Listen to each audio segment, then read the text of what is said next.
This is such a big thing, Mike. Thank you. Come on, Jip. Good morning, Colin. Morning. Thank you very much for coming on the show. Hello and welcome to Qatar's first sports podcast, In the Game. I'm your host, Steve Mackey, and we can't wait to introduce you to everything that is sports here in Qatar and afar. We're going to be bringing you personalities, company owners, institutions, individuals that are making a real difference. So, with us, enjoy the journey.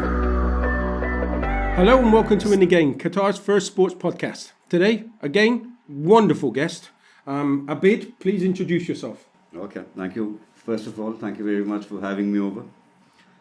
My name is Abid Tarin and I am the Deputy Secretary General of the Asian Equestrian Federation and also the Technical Advisor of the Qatar Equestrian Federation. My background, I started off, I came in this field a long time back, since 2005, when I used to work for the Equestrian Federation of Pakistan. That's where I belong to. So, initially in 2005, after my schooling and my college and everything, I joined the Equestrian Federation and I was only responsible for one of the sports, which is known as the tent pegging. One of the cultural sports of Pakistan, very famous. We have more than 30,000 riders in this particular sport in Pakistan and India. It's basically more of a war tactic which converted into a horse sport.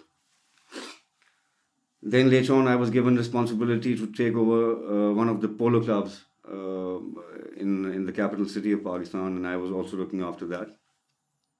And later on I was elected as the Secretary General of the Pakistan Federation. As with time, things moved on and I was given the opportunity and offered an opportunity by the Qatar or the Asian Equestrian Federation to join them, and my tenure in Pakistan was coming to an end. So I opted to come here and grow, and it was a very good opportunity. I've learned a lot. So that is something about me. Yeah. It's kind of I'm really pleased that you've come on the show today, because I've been trying to chase you for quite some time, and you are one busy man. It's like you just explained all your jobs there, and it's kind of you're all over the place. You're at Singapore at the moment. Is there a big competition? In Thailand, in Pattaya. Yeah, okay. Pattaya. We have the upcoming the FEI Asian Continental Championship, which means all the countries which are affiliated with the equestrian sport in Asia would be participating under the umbrella of the FEI, which is the international body. Okay. Yeah.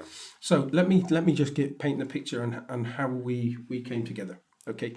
So I've one day that I'd gone to the Equestrian Centre over in Al Riyadh, and I've had experiences in different. I love horses. Horses is my big passion. So I go over there and it's just an absolute, and I kid you not, when there's the feeling's right. Well, I've gone to this place and the feeling is right. Everybody is saying good morning to you. There's just a feeling in the place that everybody cares for one another. And even the stable lads, the kind of, they're caring for the horses. Everybody cares for one another. And it's an incredible place to even go and visit. So that's my story. And then all of a sudden, I got an introduction. I was lucky to get an introduction for you because we were trying to look for business. Mm-hmm. We were looking for business. And all of a sudden, somebody knocked on your door and I came in and then our friendship is gone on from there. And it's like, and I really am so glad, because talking to you over these past months, you're an incredible guy. You are doing a lot of stuff. So how did you know that you had a love for horses? When did all that kind of kick in? Okay, there's some sports which actually passed on to you through your family. So my father went to a school and college in Pakistan, which was a British school. So they did have riding, and my father used to ride. Later on, he went to the Cambridge University, and he was again affiliated with the horse sport.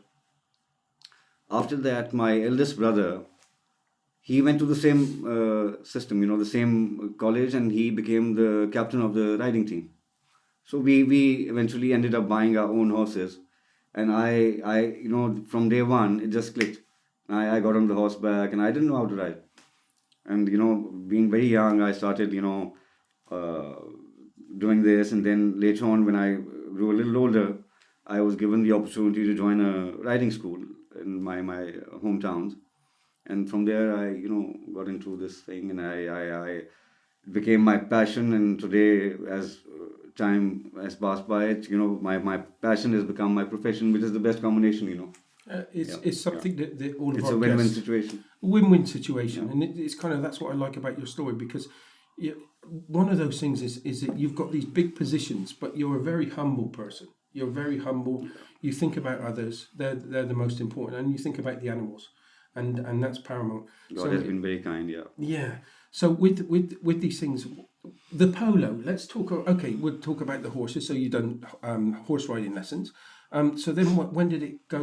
So tell us a bit about that pegging thing. Yeah. That Okay. game. So let me start from polo first. Yeah. Because you mentioned it now. Pakistan is a country, because pre-partition, when we had the Indian subcontinent, we had the British, Raj, what we said. And when the Britishers left, they left quite a few things which became a part of our life. So polo was also one of that. So right now, as we speak, we have about 42 polo clubs in Pakistan. And considering Asia, Pakistan is considered as one of the, I would say, top 5 countries in Asia in polo. Then, now coming back to tent pegging. Tent pegging goes back thousands of years, Like I said earlier, it was basically a military tactic back in the days when you didn't have, you didn't have aeroplanes, you didn't have tanks. So normally the enemy would attack the camps of the other side or on the elephants, okay? So, and the horses and the peggers used to actually go full gallop and stab the toes of the elephants with the lances. And the elephant used to come down on the knees and fall down, Yeah. because it used to be injured. Then when the enemy had the camp with the tents overnight, there used to be a team of 4 riders, because there used to be 4 pegs. Yeah. So the 4 riders used to come in full gallop, so nobody can stop them. And all of them used to take 1 peg each on a running horse, and the tent would collapse on the Right. Okay. yeah. Yeah. And then you had the modern day infantry, which used to come in and attack with the sword. Yeah. So later on, it became a sport. Today, we have a body based out of Muscat, Oman, which was formed in the year officially in 2013. It's called the International Tent Pegging Federation. I am also one of the board members. Okay. And we have about 38 countries on board which are doing tent pegging. And we have the World Cup every 3 years. Okay. Yeah, and it's a lot of fun. A lot of people, new countries have come in, and the ITPF is doing, playing a great role as an international federation. They hold various courses to train riders, for judges, for officials. So everything technically in this equestrian sport has been now converted into very professionally, Yeah. Overall, as per the rule of the IOC, which is the International Olympic Committee, every sport, say for example, we talk about equestrian. So as the rule goes, there can be only one international federation responsible for this equestrian field, entire. Yeah. So that is the body called the FEI, which is the Federation Equestrian International, based out of Lausanne, Switzerland. Our president is Ingmar de Vos from Belgium, a very nice gentleman. And the Secretary General is Sabrina Ibanez. So every equine sport or discipline comes under the umbrella of the FEI. And then we have the annual general assemblies, and then FEI has a lot of things going on. So now we are also, other than the Qatar Equestrian Federation based out of Doha, also the Asian Equestrian Federation. So Asia is one of the biggest continents, it's about 60% plus world population. Yes, we are growing. We are growing a lot, mashallah. But obviously, Europe and the Pan-American countries have gone much more further. But now with the new management of the AEF, things are on the right track. We are tapping on the right target and moving in the right direction. So hopefully things will be good. You're now getting into events with the federation, with the Asian Federation, Equestrian Federation. That must be a big task, because if you've got 60% of the population in your region, then that's a lot of work. That's a lot of work. Okay. We, like I told you earlier, we have now in December, starting November end, going up to 8th of December, the first FEI Asian Continental Championship, where we are expecting that out of the 35 member countries of the AEF, maybe 18 or 20 might participate. And we have 3 disciplines that we are, have in this particular championship: show jumping, dressage, and cross country, which is known as eventing. So all these 3 are also Olympic disciplines. Yeah. So this is one big event coming for the AEF, obviously sanctioned and under the umbrella of the FEI. After that, we have now started focusing a lot on our youth, the future. Yeah. That is the right way, Steve. If your youth and the youngsters are trained properly from day one, they are the future of that country. Yeah. So now, again, as we speak, we have 2 big AEF, championships going on. The Under 21 Dressage Championship, which is being held in 11 countries. Right now, as we speak. Yesterday, we finished the Kyrgyzstan, because that is also part of Asia. And today, our official appointed judges are flying from Kyrgyzstan to Uzbekistan. And then it's a back-to-back situation. So within this year, 2019, before December, we will finish the qualifying rounds. So how it works is that each national federation, what we call the NF, has its own national qualifiers. The top rider is eligible to participate in the finals, which will be held under the umbrella of the AEF. Yeah. So if 11 countries are participating, 11 individuals from 11 countries will be selected through obviously merit, and they will then participate in the first quarter of 2020 in the AEF Under 21 Dressage Championship. Likewise, we also have the AEF Show Jumping Challenge. Yeah. And that is being held in 16 countries. Mm-hmm. So that has also started. India has already finished. Pakistan finished yesterday only. Uzbekistan has it along with the dressage competition. So again, it will be the same. So this is something we're working on, for the youth. Mm. So they are given opportunity. Unfortunately, that was the only reason, our youth, our youngsters did not get as many opportunities as given in Europe or the other countries. So now that is what we're focusing on. Do you think that's going to make a huge difference? That's going to make a huge difference. So from being somebody that was playing catch up, you're actually you've got the potential of leading the way. As they say, everything takes time. Rome wasn't built in a day. Yeah. We are working on it. We have the AEF management is very, very positive, very progressive. We are given full support by the top management.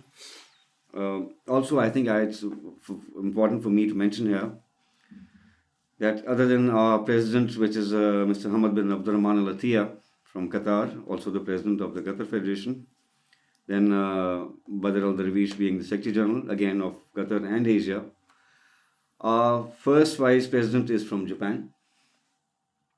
Our second vice president is from China. Our third vice president is from Kyrgyzstan. And our fourth vice president is from Lebanon. So we have divided the responsibility to all our NFs. So they own it. Yeah. The feeling of ownership is very important. Once you own it, then you play your own part as an individual or as a country, and you try and stand by the federation, and we grow together. We stand united and we grow together. So here in Qatar, let's start on Qatar. You brought up two gentlemen that are playing a very, very big role in the confederation. No doubt. And that's Qatar for you, right? Because they are. This whole place is all generated around sports, and it doesn't matter what sports you're involved with. True. They want to get to the best that they possibly can. Always. And to be able to go back into the youth is just what they want to do. They want to leave a legacy, and that's what they do here. So that's really hats off to them.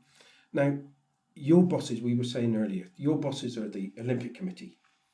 Yes. So technically, as per the structure of the Qatar Olympic Committee, all national sports federation, be it any sport, comes under the umbrella of the QOC, which is the Qatar Olympic Committee.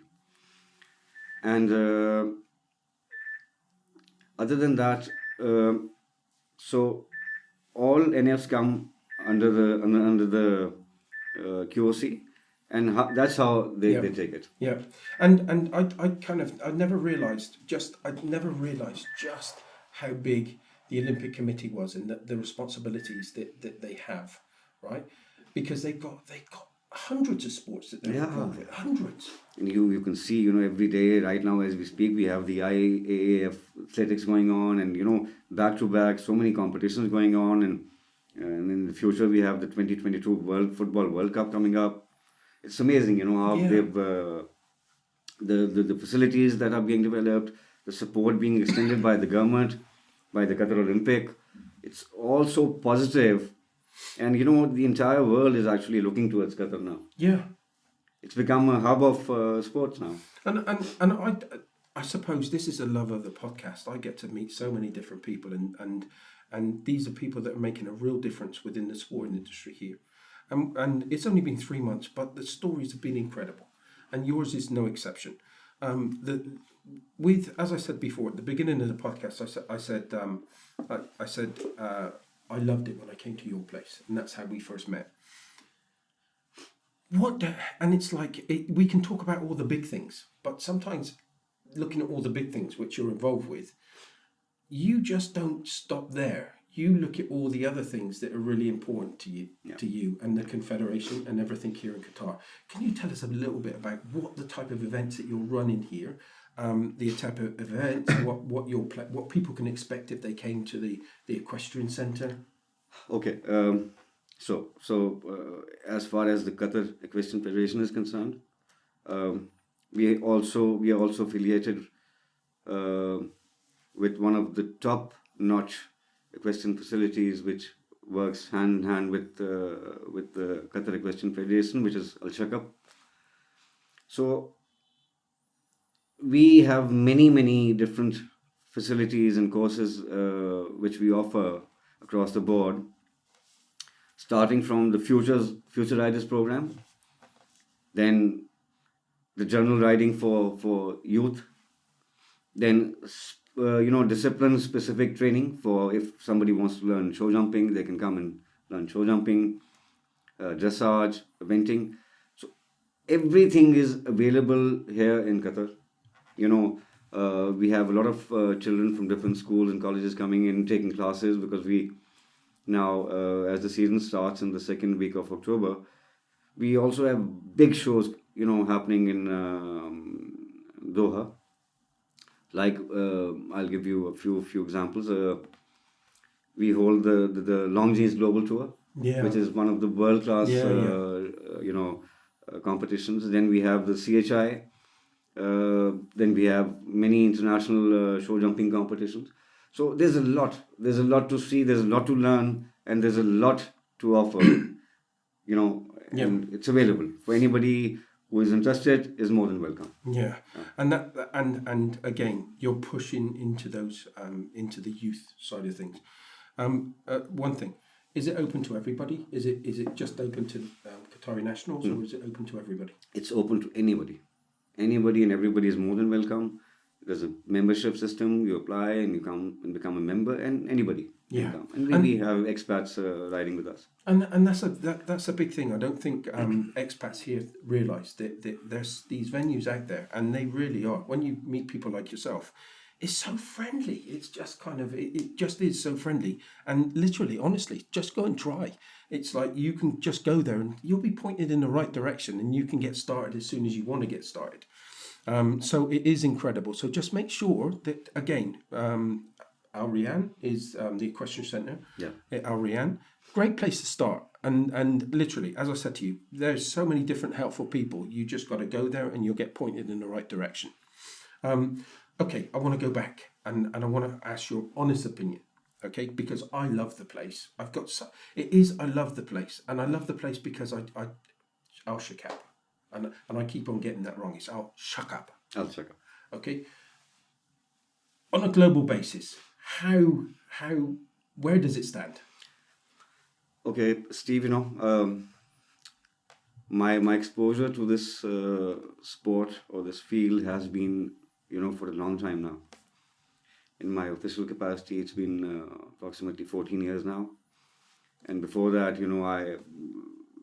being a part of Equestrian myself, I've been around the world.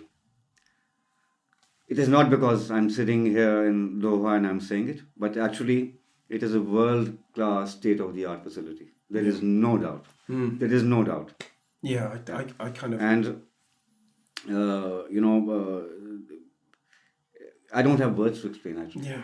It's actually a state-of-the-art facility. And again, I'm going down this road because I know that people out there are thinking to themselves, oh, the horses, you're going to make them jump over these things, and they're kind of, oh my word. Some people are going to think that way. But these horses, don't feel sorry for these horses because they've got the best of the best. They're looked after, and this is one thing that we'll cover shortly, but just going to Al Shakab, they've got the best veterinary surgeries, the best vets. I think they've got, the last time I went there, excuse me, something like 7 world champions. Yeah, they have about 7 world champions in the Arabian breed. That is what Al Shakab is all about. It was, I think, originally the idea was generated from the breeding facility of Arabian Horses by His Royal Highness the Father Amir, and it later on converted into this facility what we see today, the Al Shakab. And like I told you before, they organize one of the good shows here, and people love it. People love coming to Doha. Yeah. It's very, very, very organized. They have very nice teams, and they work in collaboration with the federation because it has to be, done that way. So they're doing a great job. They are doing it. You're all doing a great job. And again, with those horses, I'm going to come back to the horses. They have the best facilities. Like, I couldn't believe they've got saunas, they've got swimming pools, they've got people that massage them. And it is like a 5-star hotel. It is a 5-star hotel. It's a 5-star. Yeah.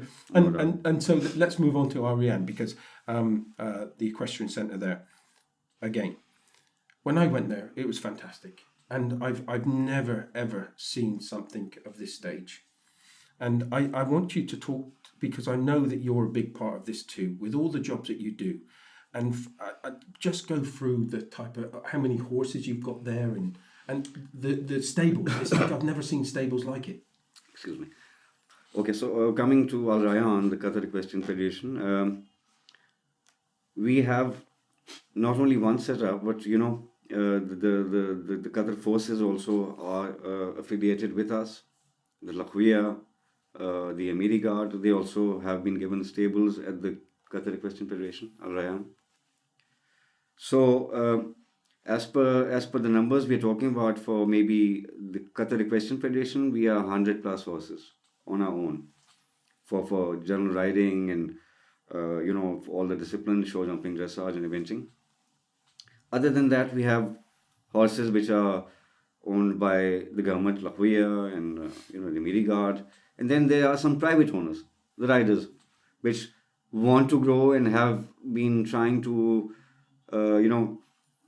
totally focus on this as a profession, and they have bought their own horses, very, very costly and nice higher class horses, and They are also stable at our facility, and these riders come and practice every day. Some of them own 2, some 4, some 3. It varies.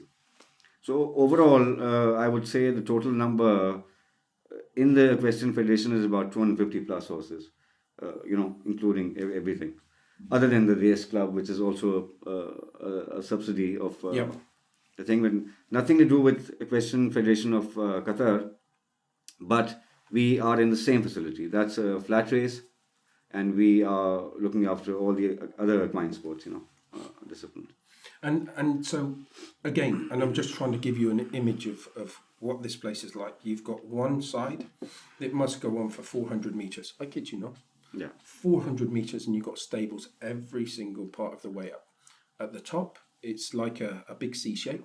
At the top, you've probably got another 400 meters with stables. And then down the other side, you've got another 400 stables with horses in. So you've got to, how do you keep this up together? Yeah, we have a very good management, Steve. The management and the grooms, I must say, it is one part. I normally call them the unsung heroes. They work day and night. We always focus on the rider. A rider from, say, Qatar has achieved a particular level, and he's done really well in world-class competitions. But who's the backbone? The backbone who made his horse and works 24/7 to ensure that the horse is healthy. He's given food on time, he's given his exercise on time, he's given his bath on time. So that is the groom. They are the unsung heroes, and we must give them the due credit. It's very important. Now, I didn't want to come out and say this straight away, but I knew where I was going to take this interview. That's so important to you, right? It is important. Yeah. They are all human beings. They should be given the due credit, and they're being looked after well. But I think they deserve more. They deserve more. Yeah. It's and again, I just keep coming back to this same thing. Everybody is so friendly, and the stables are. I took somebody that's been in horses. We're going to meet up this week. I took somebody in there that's been involved in horses for the last 25 years. His own horses, etc., etc. And he was so impressed. And that's the thing. We haven't even spoke about the horses, but you look after them so that like every one of them's looked after them so well. Every horse, we have a timetable. There's a schedule that is followed, starting from 6:30 in the morning till 10:30. They're given, different. They have a swimming pool. They go into the swimming pool, they swim, then they come out, then they're given, properly groomed, and then they're given their feet, and then, the tack is cleaned and polished, and so there's a system we are following. So 10:30, everybody, takes a rest, and then 3:30 again, they start off for another 4 or 5 hours. When we have our riders coming in, we have our riding classes going on. And now, keeping in view that the season is about to kick off from the 15th of October onwards, we'll have a lot of activity.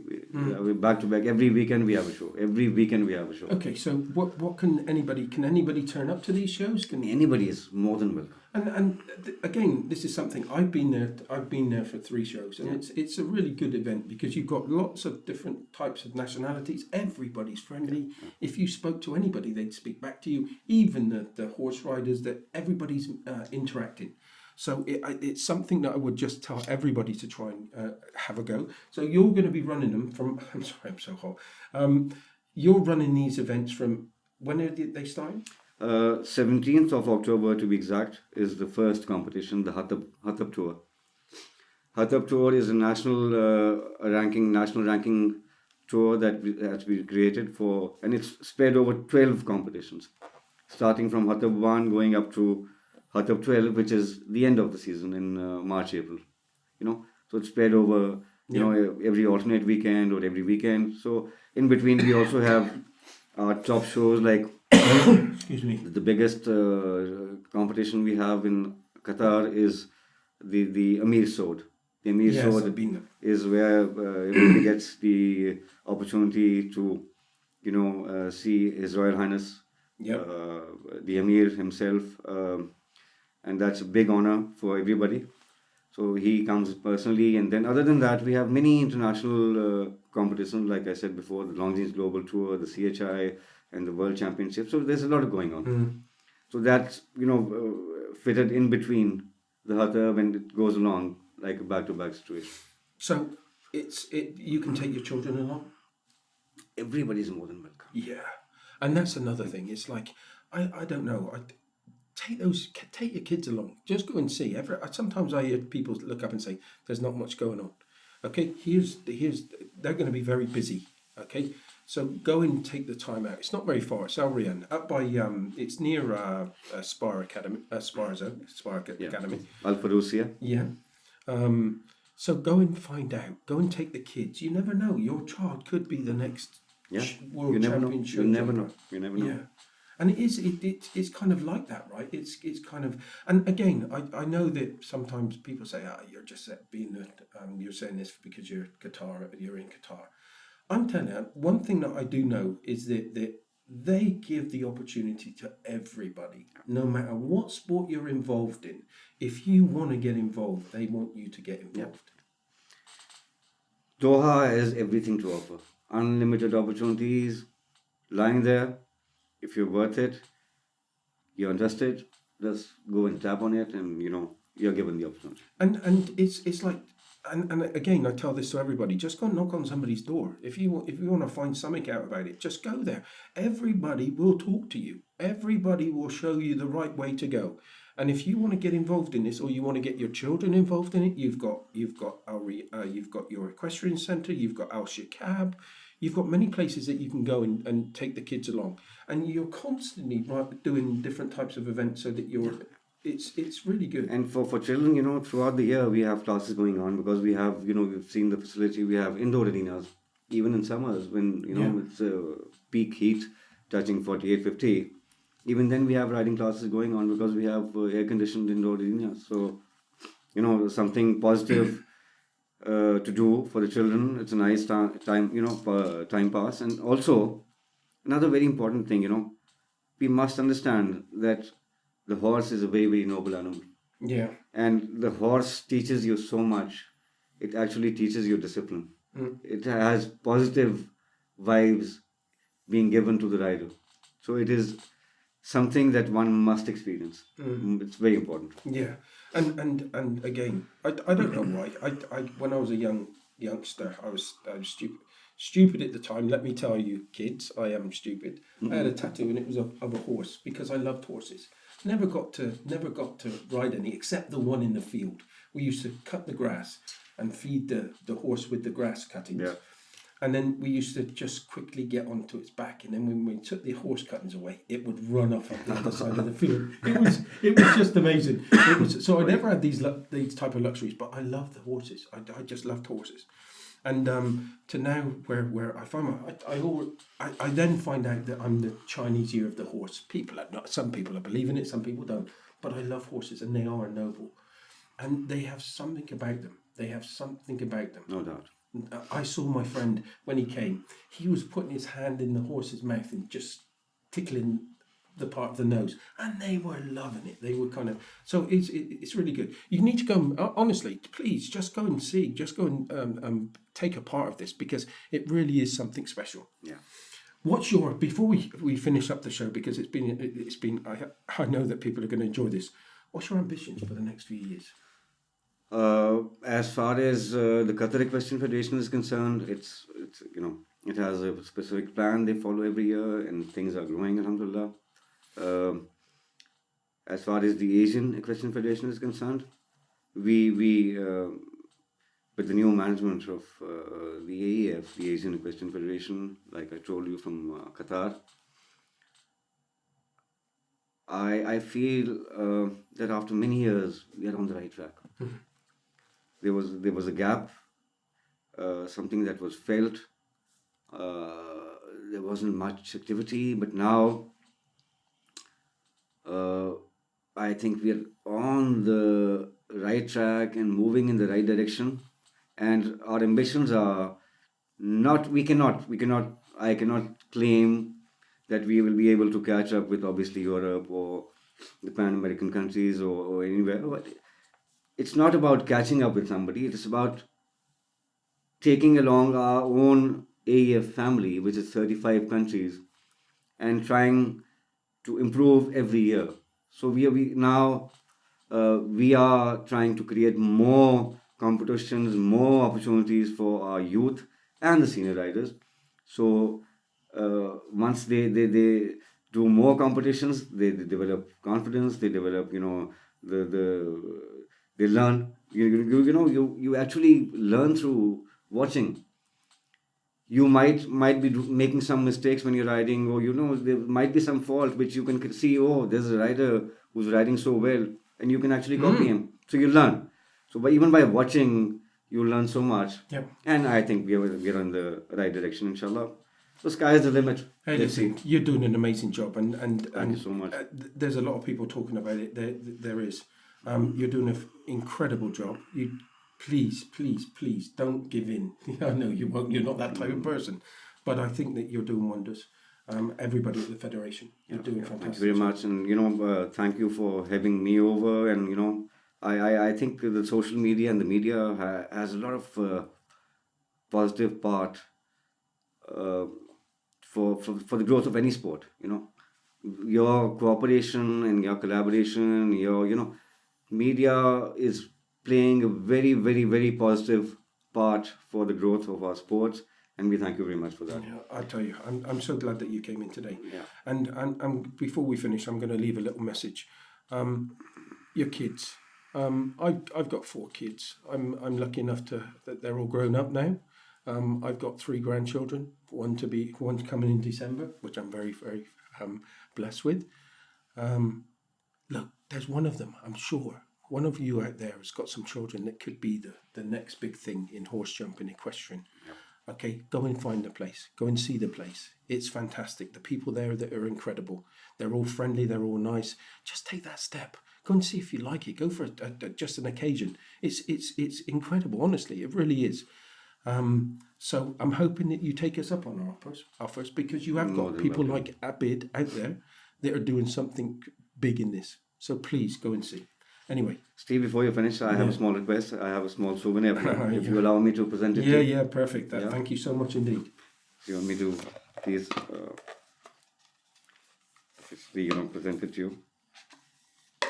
Yeah, a small souvenir from the Federation. Thank you so much indeed. This means so much to me. So much to us. I'm so sorry. It's so much to us. Thank you. Thank you so much. You're welcome. Thank you for coming on the show. Pleasure being here. Everybody, thank you very much for listening. I'm sorry. It's very hot in this room. I do apologise, but thanks for listening. It means so much. Bye for now. Thank you.